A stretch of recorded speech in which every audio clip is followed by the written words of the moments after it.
Good morning, afternoon, or evening. Thank you for tuning in to my presentation, LGBTQ+, What It Means and Who Made It Matter. The purpose of this presentation is to inform. It is not meant to be a catalyst for a political debate or a discussion on human rights. It is simply meant to present the facts and introduce you to some interesting characters from history. Now, let's start with lesbians. Greek in origin, the word lesbian is used to describe a woman who experiences sexual and/or romantic attraction towards other women. The word comes from the Greek island of Lesbos. Other terms used to describe a lesbian are homosexual woman, gay, and sapphic. Due to most of history's focus on men, we don't have many examples of famous lesbians. However, not every lesbian flew under the radar. Let's take a look at one of the earliest examples. Sappho. Sappho was a poet from the island of Lesbos, who was so famous for writing poems about her love for women that they defined the entire sexuality after her home island. Plus, the other term for lesbians, sapphic, is also named after her. She was born in 610 BCE and died in 570 BCE, and her most famous work is Sappho 31, which is a book of poems, many of which illustrate her love for women. Not much is known about her personal life, but there is evidence that she had several brothers and was married to a wealthy man. Sappho wrote many poems, but the focus of her work is believed to be the frustrations of love, marriage, sexuality, oppression, and confusion over a changing world around her. She died of suicide at 40 years old. Now let's look at someone a little closer to home. Stormy DeLarverie.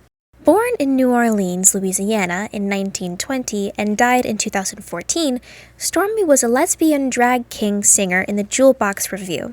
With her beautiful, deep voice, Stormy was the only male impersonator in an almost all drag queen singing group from 1955 to 1969.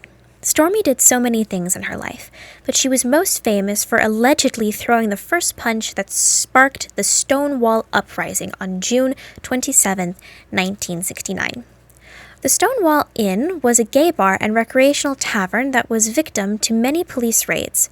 Stormy would never run away from these kinds of things. She stayed in case anyone needed help. Then one raid, she got into an altercation with a police officer, which left her with a bloodied eye, and the police officer was out cold on the ground. Many believe that was one of the sparks that lit the fire of the Stonewall Rebellion. 2 weeks after the rebellion, she was part of the official foundation of the Stonewall Veterans Association. She was very active in the organization, holding the office of Chief of Security, Ambassador, and for a time, Vice President. Stormy worked as a bouncer and singer for a long time, but when her girlfriend of 26 years passed away, she gave up on her performing career. But she was still always there to help people, often patrolling gay clubs and bars on the lookout for intolerance. She died in her sleep of dementia at 93 years old. Now, we move on to the opposite end of the spectrum. Gay men. The word gay is often used as an umbrella term, but it is most oftenly defined as a man who is sexually and/or romantically attracted to other men. French in origin, gay meant joyful, carefree, bright, and showy.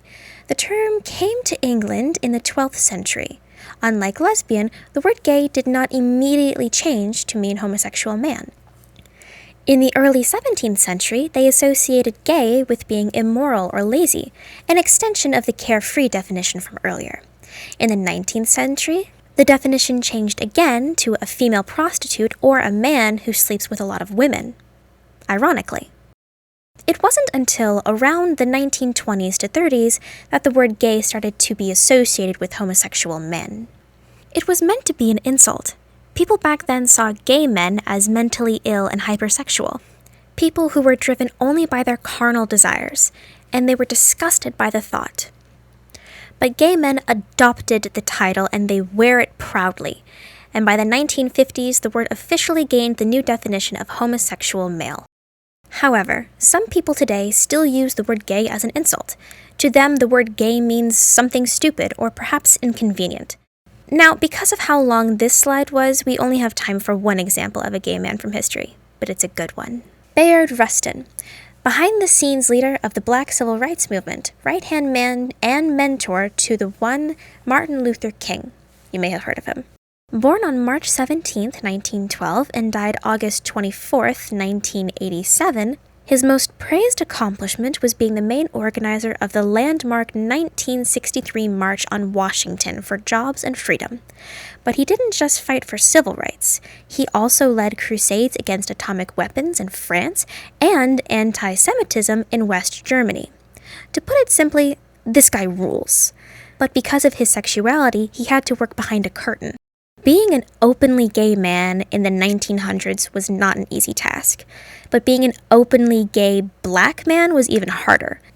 But he didn't let that stop him from advocating for gay and lesbian causes. He died in the Lenox Hill Hospital at 75 years old. Now we move on to my demographic, bisexuals. The word was first used in 1793 and meant possessing characters of both sexes. Think intersex. Now, I couldn't find when, but at some point the definition changed to mean an attraction to both men and women. Of course, this was before genders outside the binary of men and women were given validation. Once they were, the definition expanded to include them as well. Bisexual coming to mean attraction that is not exclusive to one gender. There is still a lot of confusion about the title. Many still believe it to be limited to the gender binary, but this is not the case. Here's one example of a bisexual. Josephine Baker.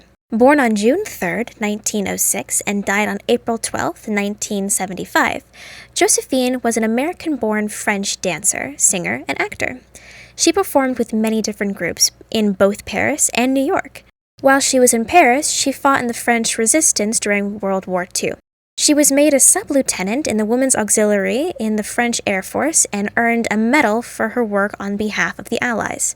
After the war, Josephine was back to performing, and when she toured in America in 1951, she was appalled by the racism and refused to perform for segregated audiences. She devoted the rest of her life to the civil rights movement. She spoke at the March on Washington, the event that helped pass the civil rights legislation. As for what she did in her personal time, she formally adopted 12 children of varying racial and ethnic groups. She called them her Rainbow Tribe.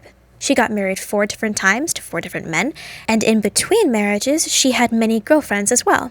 Hence why she's in the bisexual category. She died of a stroke when she was 68 years old. Now you may have heard of this next guy, Giacomo Casanova.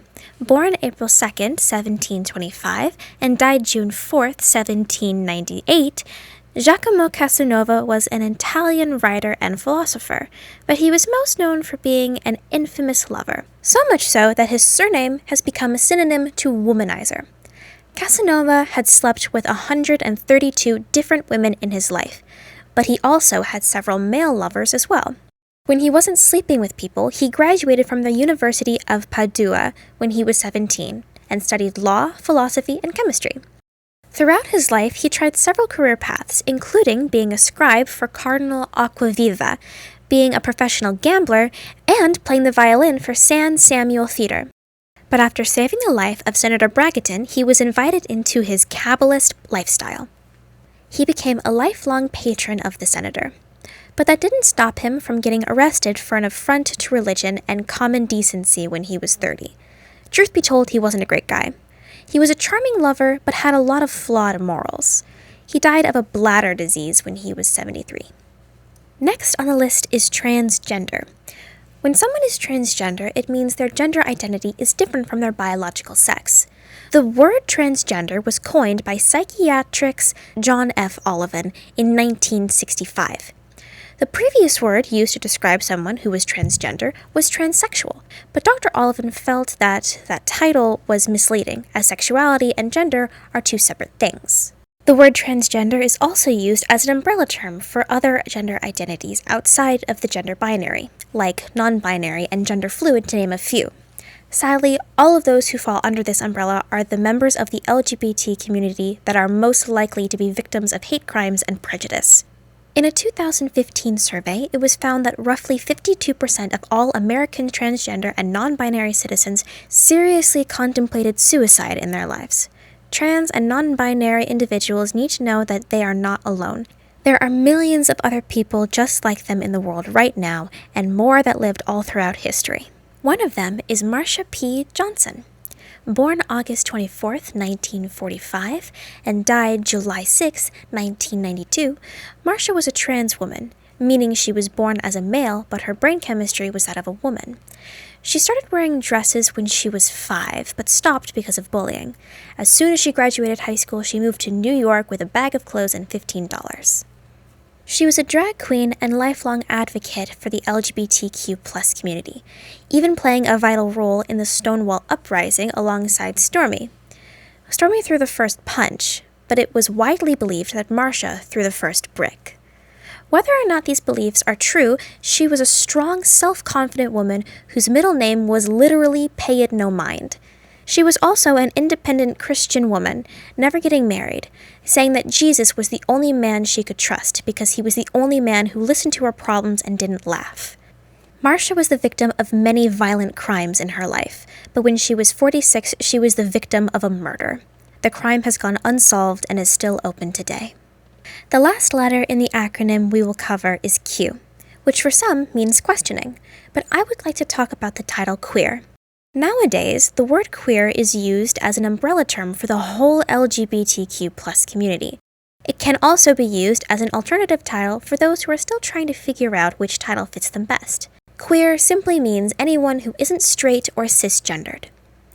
Theorized to be German in origin, I'm sure many of you know queer used to be another word for strange or odd. It came to the English language in the early 16th century, and in the late 19th century, it was being used against same-sex attraction. But like the word gay, the community took the word and made it their own in the late 1980s. Although some today still have mixed feelings about the word, and others still use it in a derogatory way, many have accepted the title queer with pride. Of course, there are many other sexualities that deserve attention, but we have run out of time. If you have any questions, you are more than welcome to send me a direct message on the North Marion GSA Instagram account.